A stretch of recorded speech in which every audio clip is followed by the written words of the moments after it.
কিন্তু আমার মাদ্রাসা এখানে 1 কোটি লাগুক তাও আমি দেবো, আমার মাদ্রাসা, এবং 1 কোটি টাকা আমি দেবো এখানে ইনশাআল্লাহ। আমি ভাই হিসেবে না, এই মাদ্রাসার একজন স্টাফ হিসেবে, আমার ভাইয়ের মাদ্রাসা, এটা আমারই মাদ্রাসা। আমি এখানে চেষ্টা করব যথাসাধ্য ভাই হিসেবে।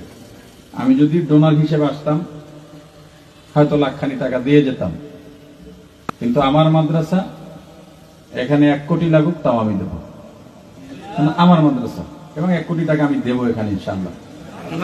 একসাথে পারি আর আস্তে আস্তে পারি, কারণ এই বাগানকে ফুটিয়ে তুলতে হবে। আমার বাবার আজীবনের স্বপ্ন ছিল ছেলেরা বড় হবে, কামাই করে খাওয়াবে, বসে বসে খাবো, এটা না।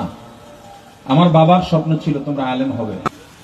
এত পরিশ্রম বাবা করেছেন। এই যে আমরা এখন কামাই রোজগার করি, বাবার একই কথা, যদি হারাম রুজি হয়, যদি না জানাইয়া খাওয়াও, কিয়ামতের ময়দানে আমি তোমাদের নামে আল্লাহর কাছে নালিশ করবো।